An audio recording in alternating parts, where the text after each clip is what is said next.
And that's why we have so many inaccuracies all around us. But if we find these inaccuracies, if we look at them closely, if we study these inaccuracies, we could become better decision makers, better leaders. We could potentially also start a startup that could help solve one of these inaccuracies. And despite having so much room for opportunity, schools still don't teach inaccuracies in depth to its students. Well, you're in luck, because this is exactly why we made it a theme here at Non-Academic. Our new theme, inaccuracies.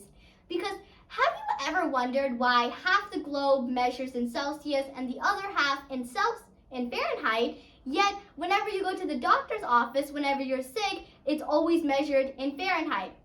How come on the map, Greenland is shown as the same size as Africa, when in reality, it is significantly smaller than Africa?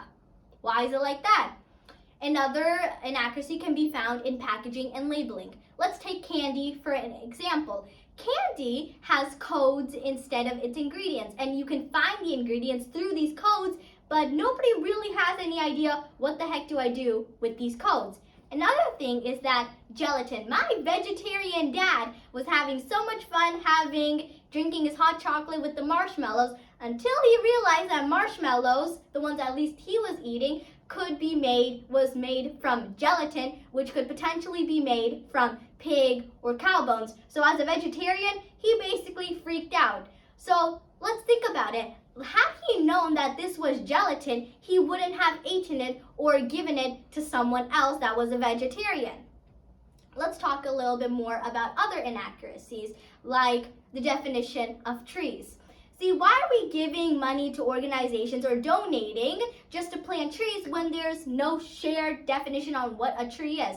I could be like, yo, that's a nice tree right there. And you could be like, Amishi, what the heck are you talking about? That is clearly a shrub. Then I'll be like, no, this is a shrub. And you'll be like, Amishi, that's a plant. We just wouldn't agree ever. Another big inaccuracy actually happens in our passports or important documents. Like for Asians, we are known for our hair color or our eyes being black, but in actuality, this hair right here is actually dark brown, and yet no one really knows about it. Another inaccuracy could be in your sizes. Like in Nike, I could be a size 6 in women's, and yet when I move on to Adidas, here I am at a 7. Like, how is that even possible? This is exactly why a company called True Size actually started up as a startup just to solve this certain inaccuracy. Now, let's look into a little bit of inaccuracies in the English writing. Why do we have so many silent letters? Like, what is the need for T in tsunami or P in pterodactyl? It just makes no sense. So if we got rid of all the silent letters, couldn't we just have saved so much room?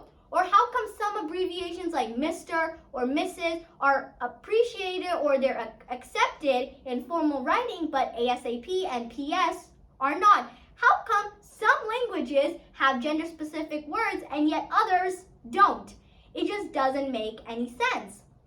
Now, these are just some of the many inaccuracies all around us. And if you know any inaccuracies, come join us in this theme. And even if you don't want to join us, try and send us the details for the inaccuracies so we can make some more information out of it as well. Now, come on, let's be the best in inaccuracies. Let's find our accuracies within the inaccuracy. As always, thank you so much for watching. See you again next time. Bye!